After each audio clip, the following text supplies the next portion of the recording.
If you don't submit to control, if you're a radical, you're less likely to be loved. You're not fitting in with society. You're viewed as an outsider. So there's a lot of social prohibitions about the outsider and the person who's going to upset things. From the time we're very young, we're taught to, worship authority basically because that's our key to survival as young children. But as adults, we never go through the rites of passage that tell us how to methodically think for ourselves, and thus we're always in a state of extended adolescence. Well, we take all this stuff, whether it's the television or it's the enculturation, the schoolyards, the teachers, we take this whole system, we put it into our unconscious mind. And it is the G-I-G-O that comes out, garbage in, garbage out. We simply, in that computer language, have harnessed our own power by accepting all these beliefs as though they are factual, whether it's the flat earth of Columbus, or it's the idea that I'm not good enough to be or to do something I've dreamed to do. To the degree that the individual loses a sense of what freedom really means for himself, mind control is working. This is the constant battle and the struggle. What does my freedom mean to me? What is it? How deep does it go? How far-reaching is it? Individuals come already with their rights. They're born with their rights. They're inherent. They're hardwired. They're hardware. It's tragic. They've lost their sense of the importance of the individual. Each individual. We're not animals. We're individuals. We're created in the image of God. And so what you have is everybody's born into this control structure. Everybody's born into authority. Everyone's born into this situation. But just because you have an authority making decisions for you at some point when you're very young, too young to take care of yourself, doesn't mean you should always cater to authority your whole life. Fatalism, defeatism, what Bob Marley called mental slavery. That's was a huge thing that he would sing about. How do we emancipate ourselves from mental slavery? Have we moved to that point of such slavery that we're too far gone? And just kind of letting it all flow by and being apathetic about it just gets you in a position of being controlled. There are some people that don't care. There are some people that don't know and don't want to know. It is very frightening. If you really look at it, you would be left with the understanding that you were obligated to do something about it. And, people work really hard every day, and they just want to relax and enjoy their life. We have established a framework for the most part, works pretty good. People enter into this contract with society. That contract allows them to follow certain rules and expect certain returns on their investment of working within the framework of the contract. Human beings form habits. At some point in our lives, many of us realize that the lives we are living are not those which we have imagined, but rather lives reflecting others' imaginations, as if we have been unwitting actors in someone else's script. Are we acting out the artificial roles created by others who have successfully harnessed our minds through our habits? To answer that question, one must first learn how the minds of individuals can be harnessed by systems of psychological control. Are the habits reflected by human beings in direct conflict with their needs to survive and thrive in this world? The enormous implications deter many of us from asking these simple questions and finding answers relevant to our daily lives. If we don't resist all of the different information that comes our way and weigh it and use our own mind instead of what somebody else wants us to think, eventually society would become nothing more than automatons, robots. The establishment it's protected itself unless you submit to the saturation indoctrination and adopt all its values. You can't get in. Everyone needs to find out and really think about it. What is going too far? Because all of this is happening so fast, you need to be ahead of the game. They're ahead of the game. Humans subjugate themselves to control because they're born into it. And the tyrants and the social engineers know how to incrementally begin to slowly ratchet up the manipulation, the domination, the oppression, so that people never really recognize it coming. It's the old analogy of the frog in the boiling pot. You throw a frog into a boiling pot, folks in Louisiana will tell you this, a bullfrog, he'll jump out. But if you put him in a cold pot, turn it on simmer, heat it up slow, he'll boil, and he'll never see it coming. Well, I think it has a lot to do with group collectivism, and like, go back to John Dewey, you know, he hated the individual. He hated the rugged individualism of Americans. They had to get rid of that. And so I think that when you've been reduced to a member of the group, the collective, whether it's through sensitivity training that teachers have to go through, or whether, you know, it's in your own community, like we have a community-oriented policing system, you know, where they give you a medal if you do a good deed. Well, you know, you're part of the collective with the police. I would say in the next 50 years, if large numbers of people don't become consciously resistant to the overall mind control exerted on society, we're going to see many more people who really truly resemble androids. People induce this themselves by looking out at the world and saying, it's too dangerous for me to tell the truth or to say what I really believe or express how I really feel. It's much better if I fabricate a completely synthetic personality that's going to sit back here and remain passive. That's how it works. The idea of short-term gain, basically giving up freedoms. Giving up freedoms is never a good idea.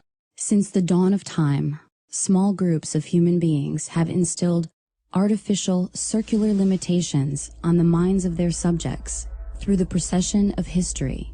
Traditionally, the limitations are imprinted on the servile population through a cunning use of language, instruction, and media for the purposes of conquest, social cohesion, and authoritative order by harnessing the human resources of the broad population.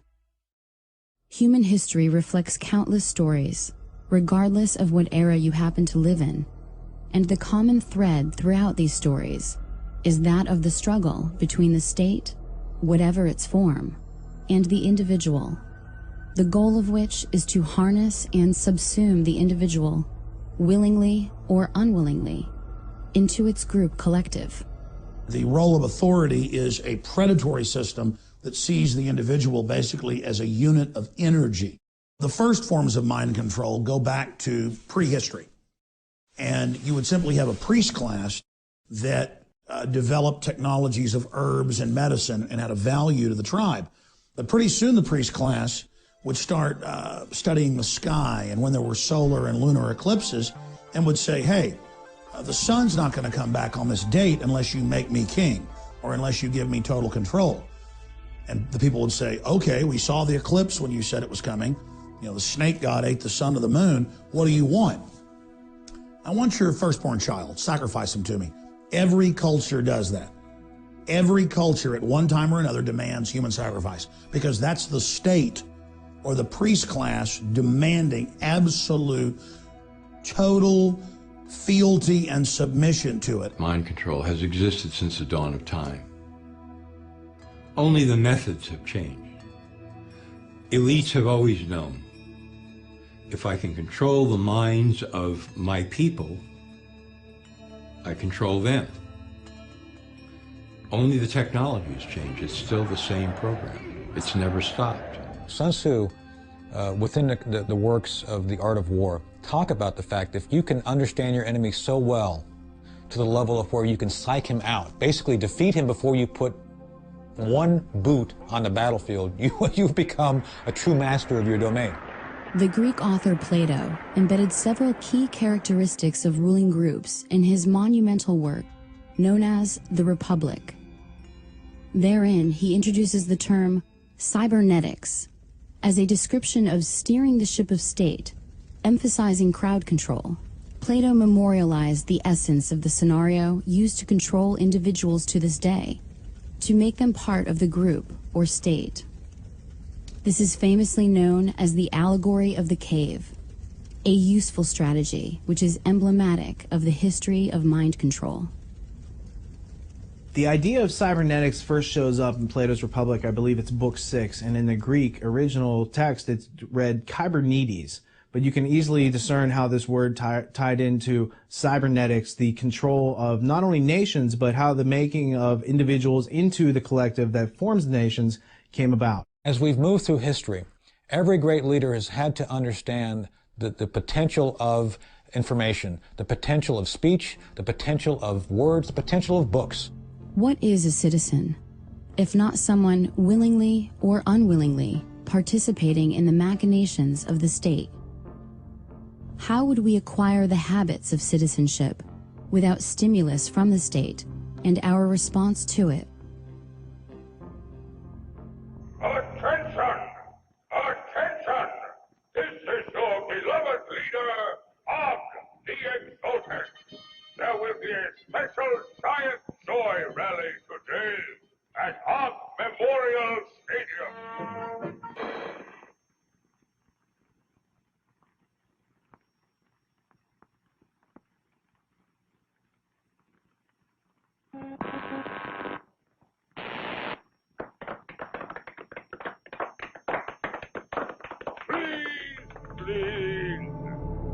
In an attempt to assist the state, a 14th century Italian named Niccolò Machiavelli crafted several books intended to help the ruling elite dominate their subjects with the most effective psychological warfare techniques available to the world at that time.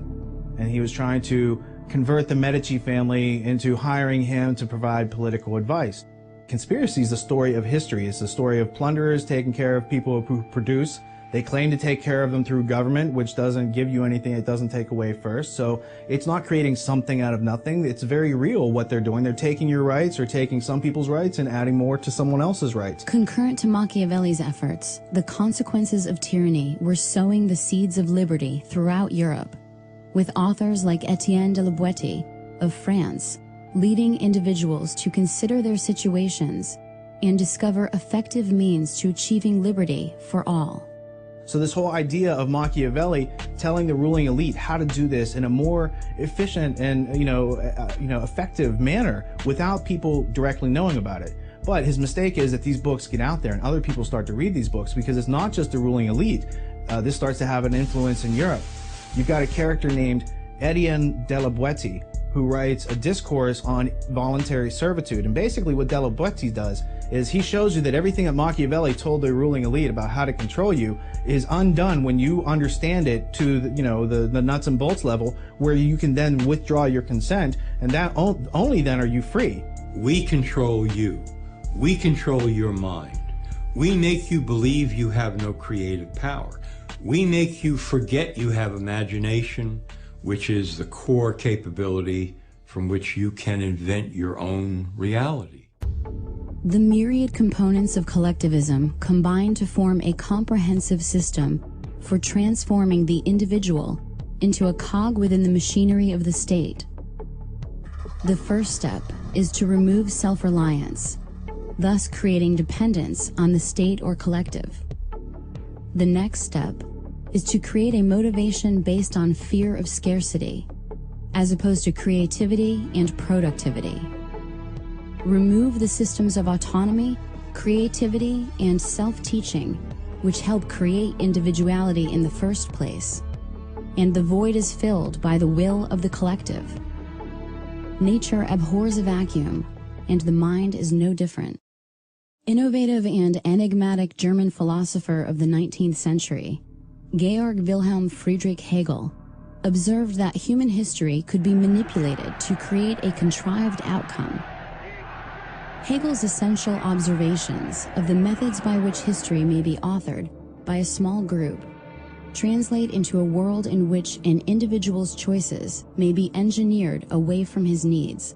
How to engineer the opinion of the American people so that they would fully endorse, not only endorse, but demand a war. Oh, there's another one. Another plane just hit. Right. Oh my God. Another plane has just hit. It hit another building. Flew right into the middle of it. Explosion. So it's a problem.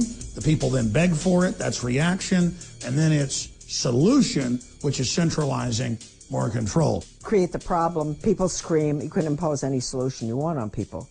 One recent practical example of the use of Hegel's method for control is that of the infamous underwear bomber.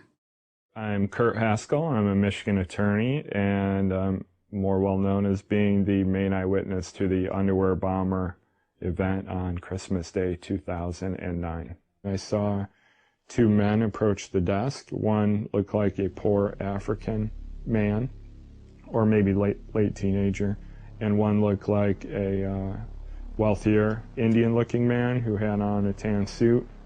They were walking together, and I just thought they were a weird pair, and I was wondering why the two were together, and I listened to their conversation as they went up to the desk and talked to the airline worker.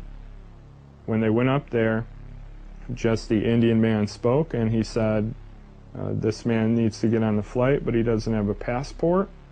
And then the airline worker said, well, he can't get on the flight without a passport. And then the Indian man kind of argued with her, saying, well, he's from Sudan, and we do this all the time. The student from Nigeria smuggled explosives onto a flight in his underwear. Prosecutors staged a demonstration of what might have happened, but something went wrong.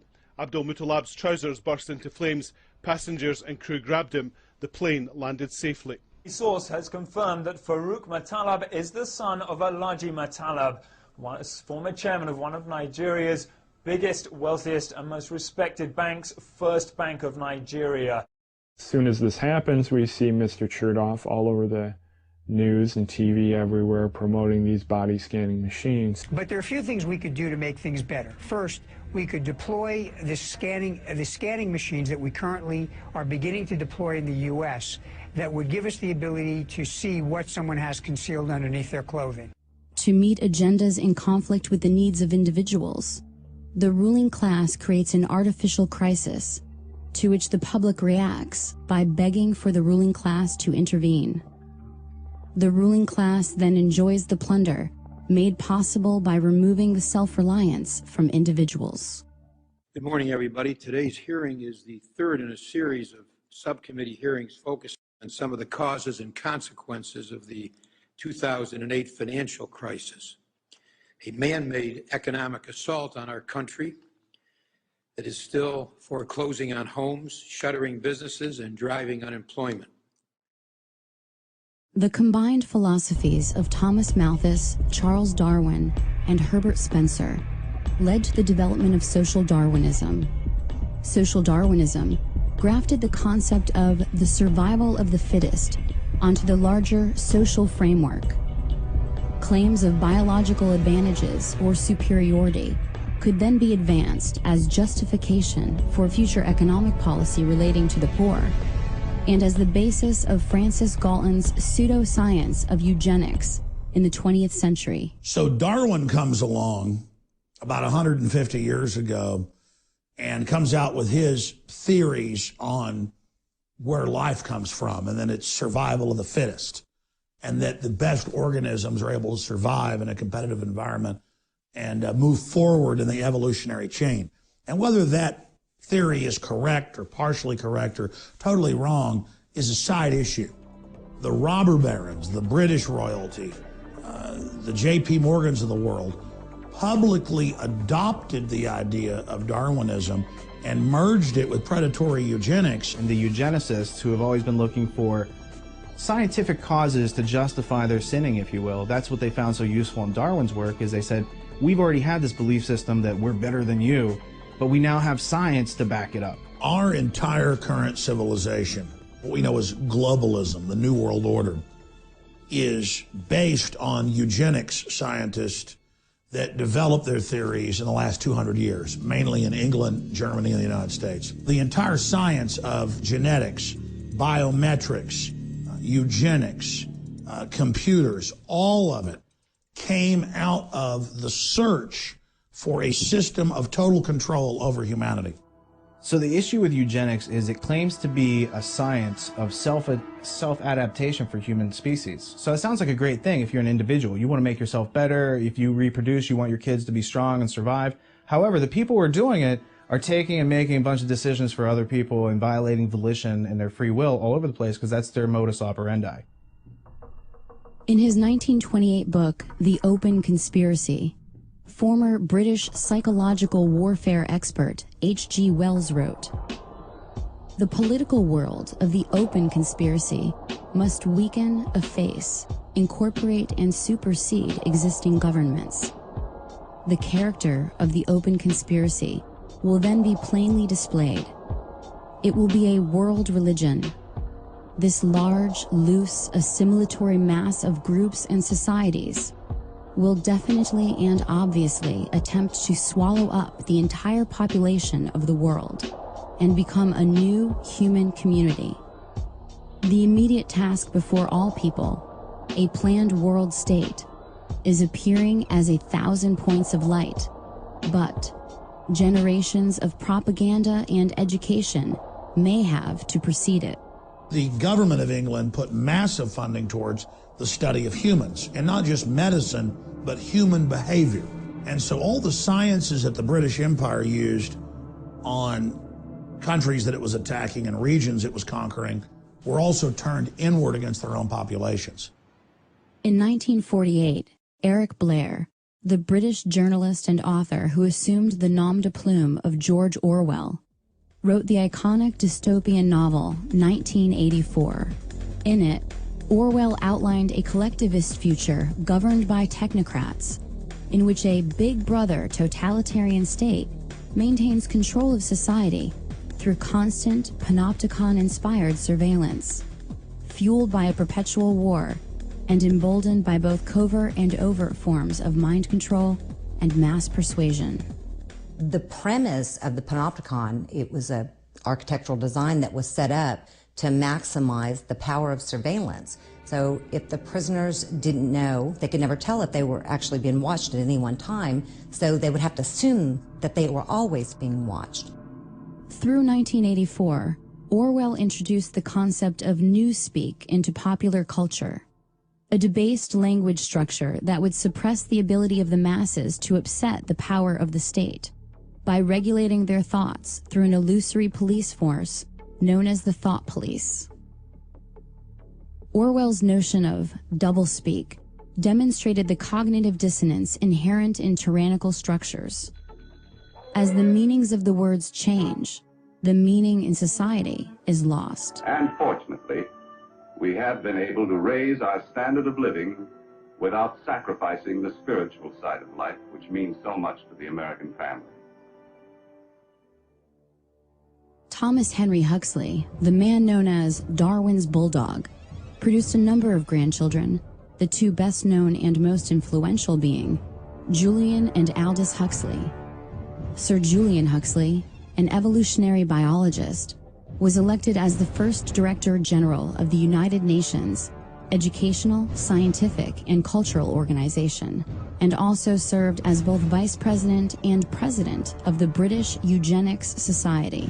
So the Huxley family is highly interesting because T.H. Huxley is the teacher over H.G. Wells, who becomes a famous protege.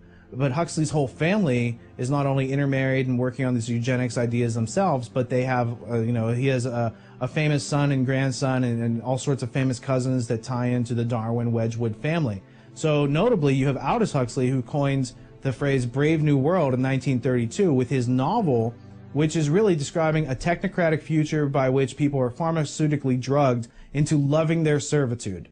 I think what is going to happen in the future is the dictators will find, as the old saying goes, that you can do everything with bayonets except sit on them.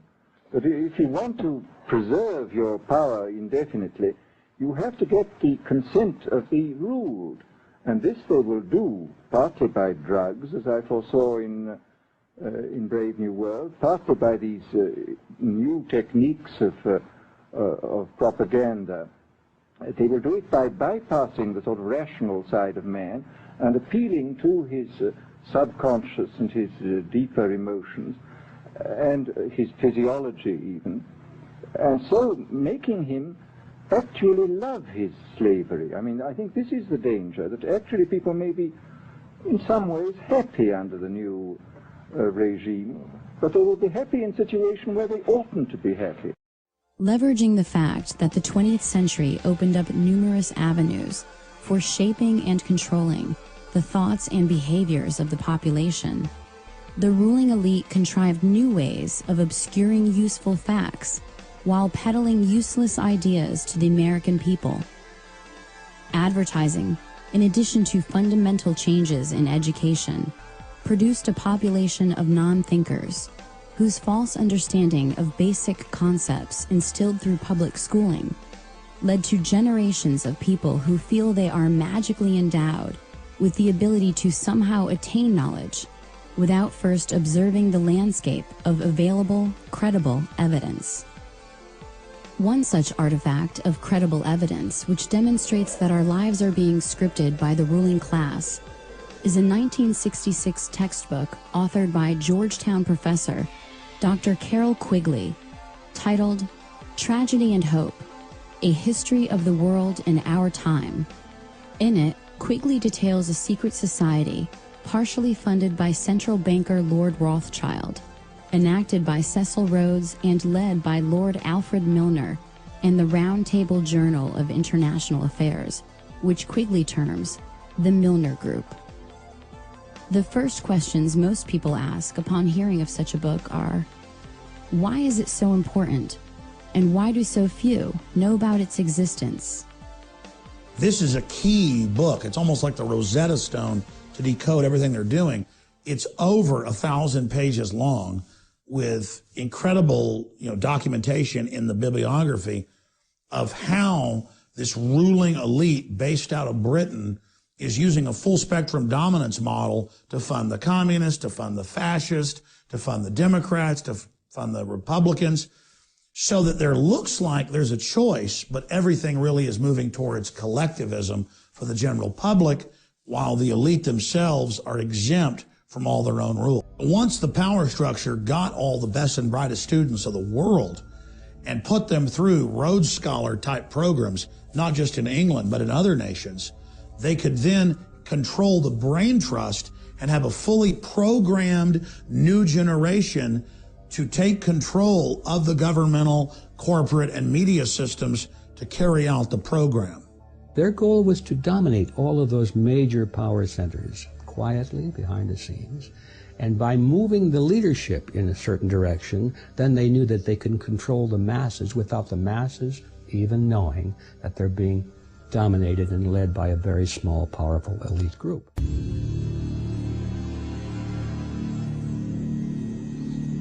Although education has proven to be highly effective in controlling human behavior, more intensive research would need to be conducted away from the prying eyes of the public.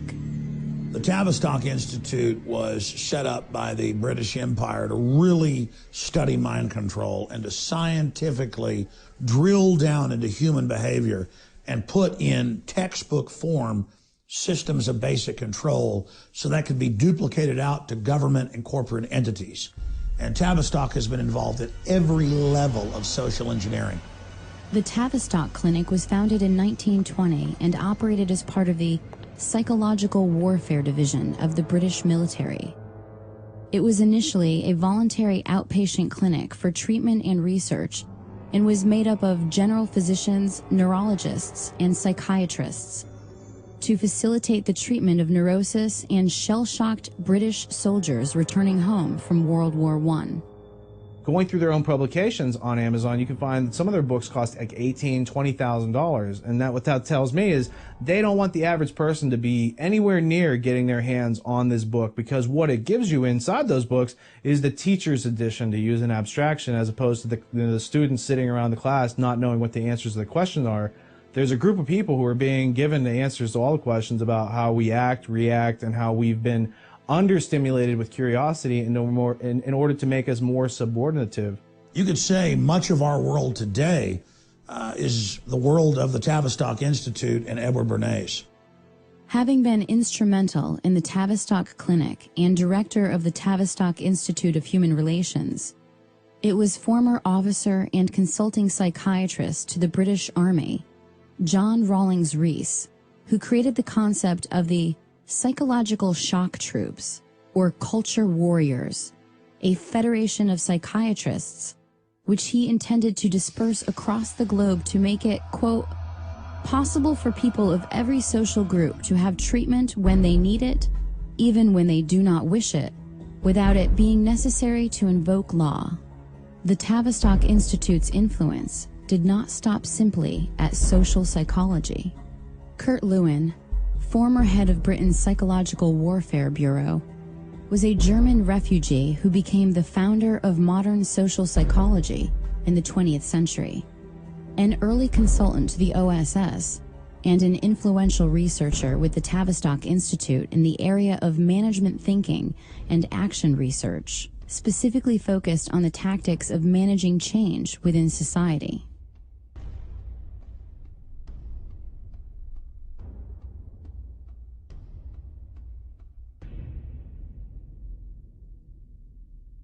No organization of the size and scope of Tavistock can operate for long without ample funding. From whom is that funding derived? Certainly no small part comes from the seemingly benign, tax-exempt foundations of the global elite. I was researching the Reese Committee back in like 1952, 1953, where they went in and investigated major foundations and some of their subversive activities.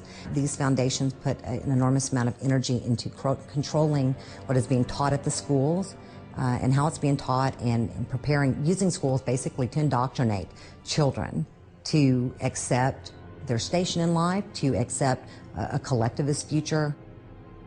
According to Dr. Lily Kay, whose expertise was demonstrated in her 1993 book, The Molecular Vision of Life, the Rockefeller Foundation, Caltech, and the New Molecular Biology, the world in which we are living has been molded, shaped, and continues to be directed by an elite establishment of eugenicists, a ruling class fueled by violating the will of others to attain their goals. Nowadays, almost every adult agrees on one basic goal for all students. Schools ought to turn out good citizens. Yes, good citizens. That's right. Absolutely. This country always needs good citizens. The real goal was to change America from an individualist system into a collectivist system, and in which case it could be merged with the rest of the world, and there would be this great new world order that we hear so much about in recent years. The purpose of creating tax-exempt foundations was not just to collect more money, but to invisibly assert influence over the power centers which control the programming of individuals, specifically to breed the self-reliance out of individuals and prepare them for the collectivist lifestyle planned by the ruling class. Their goal: to undermine personal liberty on biological, social, and economic levels. They came together and decided what they were going to do with this money was to gain control of education in America, not for a philanthropic purpose, but to change the thinking of the American people over a generation or two. The globalist social engineers hungered and desired and coveted the power that the liberty in the U.S. had created. They wanted to take it over, and the tax-free foundations wanted to use it as an engine of global domination, and they've done that. And the Reese committees were the only time when Congress stood up constitutionally and demanded all the big foundations come and testify and open their private books. And the Rockefeller, the Carnegie, the Ford Foundation, they all came and said, look, we're here under presidential directive from more than 50 years ago. We've been told to collectivize the United States, to merge it with the Soviet Union. We've been told to make America more compatible with authoritarian regimes, and we're just doing what we were chartered to do. Until the creation of language, brute force held the key to fear, and thus to the control of individuals through violence and physical aggression. With the innovation of language, the minds of individuals could be harnessed with ideas and beliefs, making less significant the physical dominance of previous generations. This is how, for example, men of small stature could keep otherwise brave and ferocious gladiators as household slaves, whose deaths could be used for profit and entertainment. Out of the ashes of World War II rose the specter of human experimentation in the form of the 1939 to 1945 exodus of Nazi intelligentsia to continue their research and experimentation under the protection of national security. After being denazified, they were given new identities to live among those against whom they had fought. We brought Werner von Braun over here and several other scientists, including those that were involved in concentration camp medical experiments, including mind control experiments. A lot of these guys were, as far as the State Department was concerned, war criminals. They were linked directly to the Nazis and therefore couldn't get visas, couldn't come into the United States. So the CIA set up this series of programs to route everybody around the State Department visa requirements, get them into the country. Everybody knows about the race at the end of World War II to get Nazi scientists. The Russians wanted them, the United States and England wanted them. And the United States and England got most of them because the Nazis didn't want to go to the Soviet Union, another authoritarian system. They wanted to go to a, quote, freer system. And like an infection, they came to England, Canada, and the United States. And it wasn't just over NASA and rocketry with Werner von Braun and Goddard and others. It was tens of thousands in mind control and torture and military science and surveillance. And the CIA got modeled to a great extent off of the Gestapo. And so we see really the evil of the Nazis being transplanted back to the United States and England, where the eugenics philosophy that they had embraced had originally sprung. The Office of Strategic Services, the precursor of the CIA, under the direction of William Wild Bill Donovan and Allen Dulles, recruited Nazi scientists and aided their importation into America. Among them were rocket scientist Werner von Braun and the aeronautical physician Hubertus Strughold. The problem that the United States was facing was there was all these German scientists who were kind of in the wind, loose, wasn't clear where they were going to end up. And the French, the British, the Russians, and the Americans were all trying to recruit them. The Germans had developed lots of different advanced weapons. And they'd also done a lot of experimentation on human beings in the concentration camps. So they had a lot of medical data that we didn't have. They had, of course, the rocket scientists and the airplane scientists and all the rest of it. And Paperclip was our version of going into Europe and finding these guys and bringing them to the United States to work. What we're missing in the documentation, we have physicians, aerospace medicine people, film people, ball bearings, projectile experts, all kinds of scientists. We're missing from the story the psychiatrists. But there must have been psychiatrists brought over, in parallel to Strughold under Paperclip. German financing came from America, came from Wall Street, and came from American corporations. Even the political support that Hitler got in Germany was, to some extent, traceable to American influences. Prior to World War II, American financiers, banks, corporations, all decided that there was money to be made in pre-war Germany. After all, they all knew that Germany was preparing to become a military aggressor, and it needed money to construct vehicles of war. They were spending a lot of money designing and building tanks and airplanes and military carriers and things like that, submarines, ships, and there was money to be made. And so Wall Street and some of the largest corporations like AT&T and even Ford Motor Company got very much involved with the Nazi regime. The experiment that went on became known as Nazi Germany starts in World War I and the Versailles Treaty in Paris 1919, basically giving the Germans the short end of the stick, giving them war reparations that they can't possibly pay, totally unrealistic.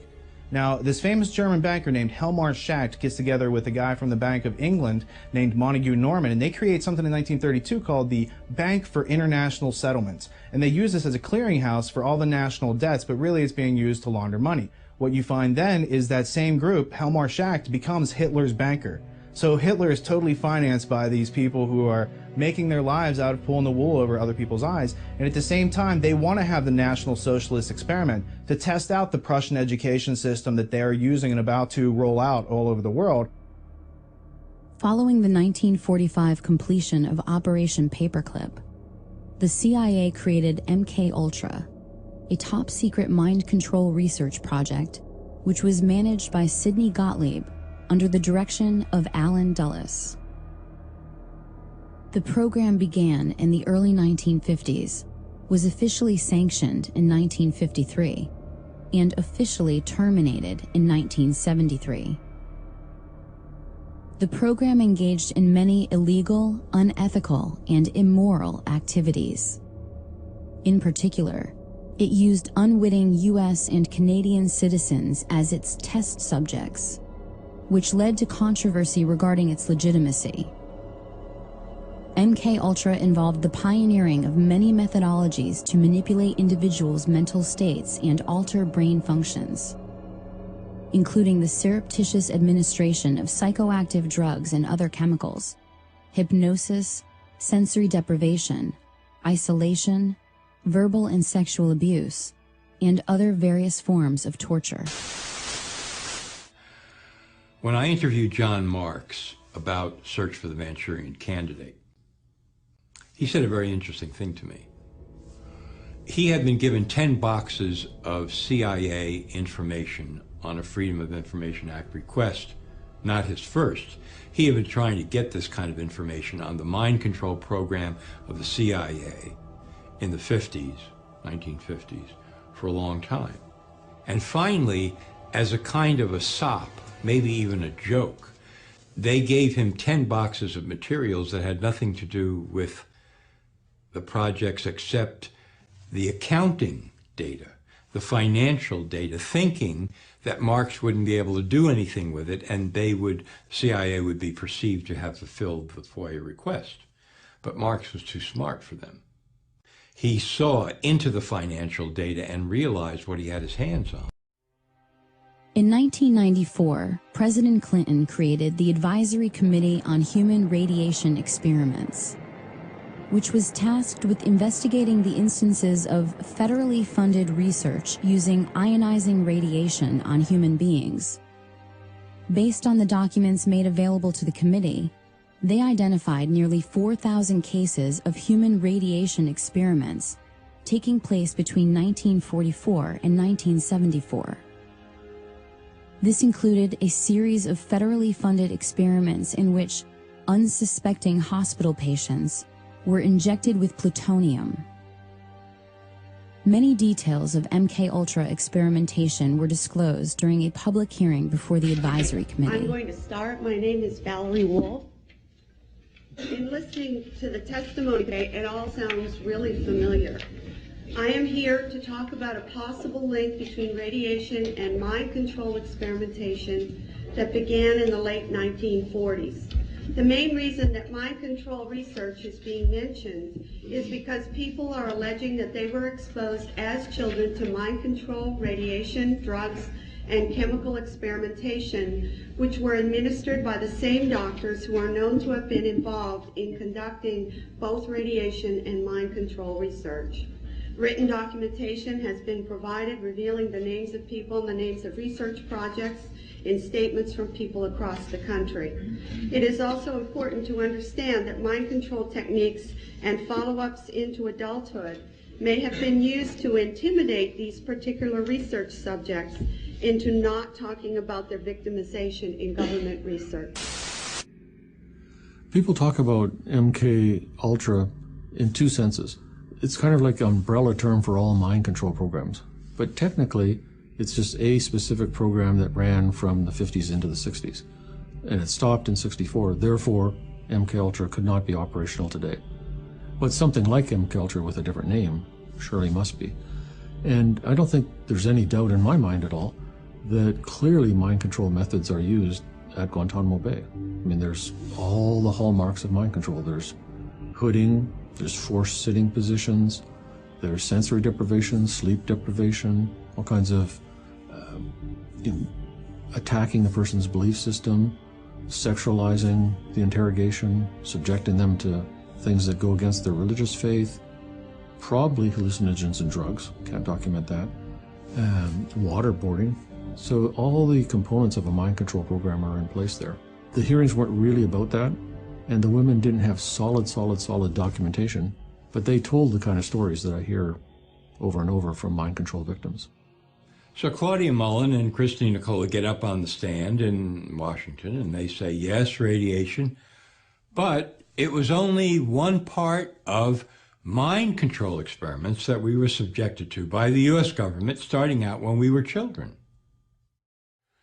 And then somebody on the committee said, from what I've been told by witnesses, pretty much, thank you very much, and now we move on to the next witness.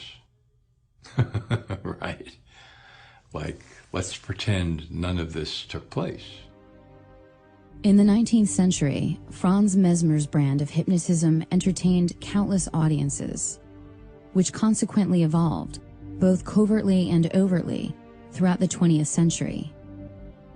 CIA's Dr. George Estabrooks, a graduate of Harvard University and a Rhodes Scholar, finally created methods of reliable hypnotism, enabling its application to the science of social control.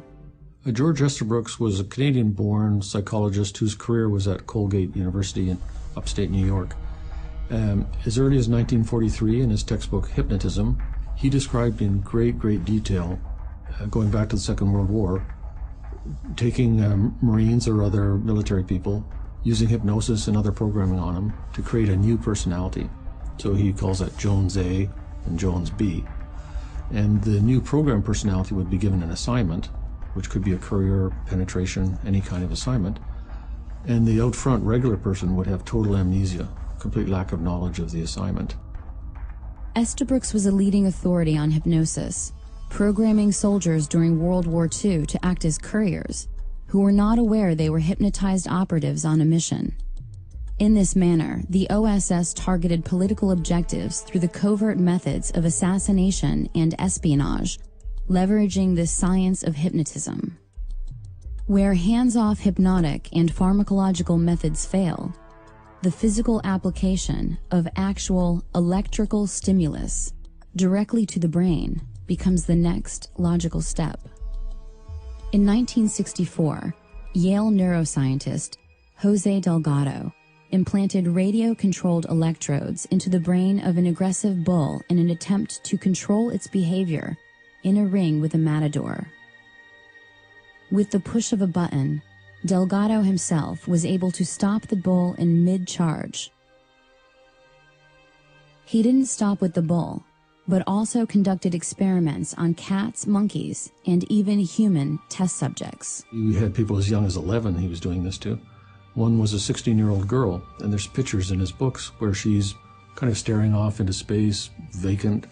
Another she's strumming on a guitar. Another she's pounding on the wall, all based on what button he's pushing on the transmitter box.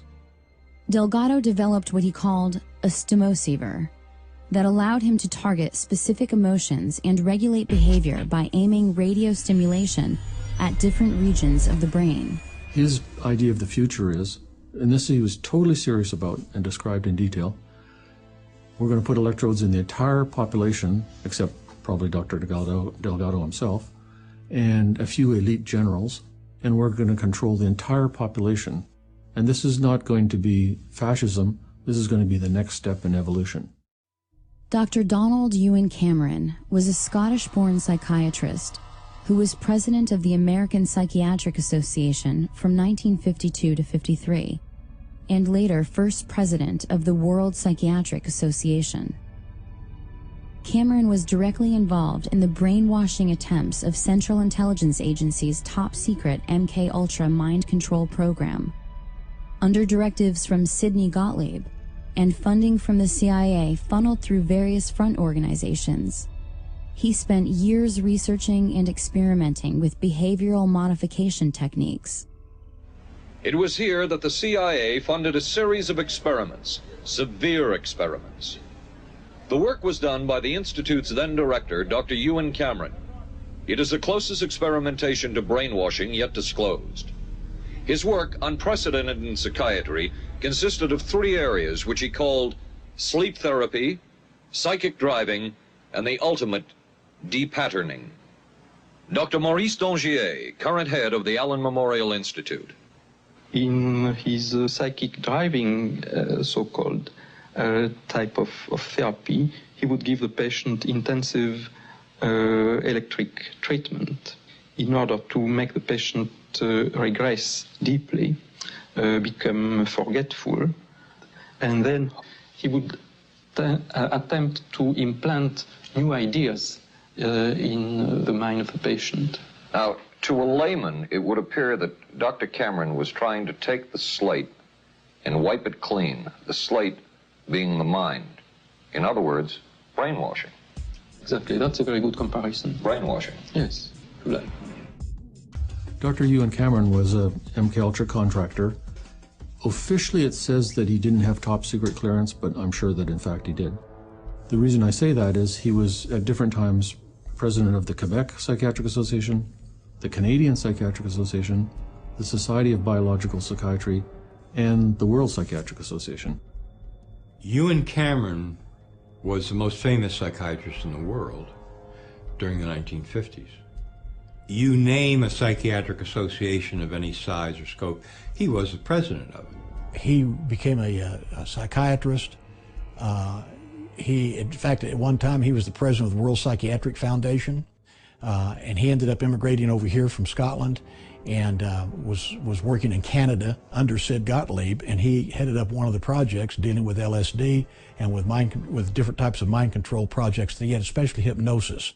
His experiments were basically, there's kind of 2 components to it. One is psychic driving, and the other is depatterning. So depatterning is you give massive amounts of electric shock to the person, like 100+ treatments, with 6 times the usual amount of electricity per treatment.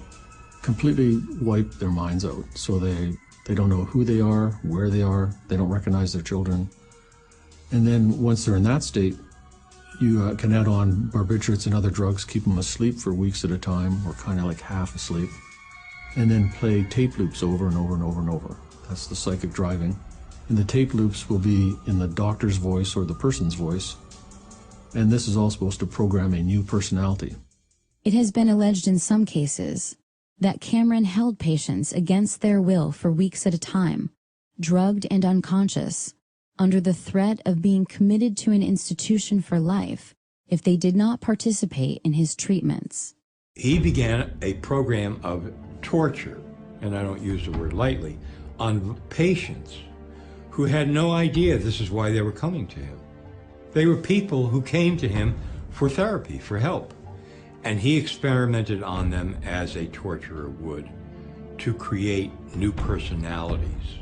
Cameron operated, with Rockefeller funding, at the Allen Memorial Institute in Montreal, Quebec, where he contended that it was first necessary to depattern the minds of his patients in order for them to have a shot at recovery.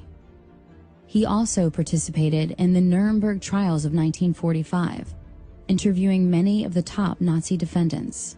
After World War II and the creation of the CIA, the need for a truth drug and drugs that could perform, that the CIA could use for other purposes, increased. They turned to the Bureau of Narcotics and Harry Anslinger. And again, Anslinger anteed up Agent George White to be his lead agent in this program called MK Ultra. It started basically in 1952 in New York City. White was working with a CIA officer named Sidney Gottlieb. Gottlieb was chief of the Technical Services Division at the time, and he had access to a lot of LSD. CIA scientists had decided was the drug that they were going to focus on now. Pot wasn't considered quite potent enough to do the things that they wanted to do. White conscripted a couple of federal narcotic agents to help him, a couple of informants, narcotic agent informants to help him, and went into the streets of New York and got a softcore pornographer named Gil White to help him as well. Apparently White had his own sexual perversions. which have been written about. He was into S&M, so he had a couple of qualifications for the job, which went beyond just being a federal agent who could perform these functions. He actually was good at acting out the sorts of things that went on in the drug underworld. In 1953, the program was formalized, and it was called Midnight Climax. And White had a safe house in New York City, which the CIA outfitted with a two-way mirror, with microphones and recording devices, so that White and the CIA scientists could actually film people who had been surreptitiously dosed with LSD. The program expanded beyond merely LSD. And what they found out was that the safe houses themselves were probably the most valuable aspect of this program. Prostitutes that were in their employ that would bring people to these apartments, and they could actually record them while they were doing drugs. In 1960, the CIA opened another safe house in New York City. And I talked to the people who were running this safe house. And one of the narcotic agents said to me that they felt that the CIA was actually using this safe house when dignitaries were visiting the UN or politicians were coming to New York City to talk to the mayor or state or even federal officials, that they were using filming them and potentially using the films for purposes of political blackmail.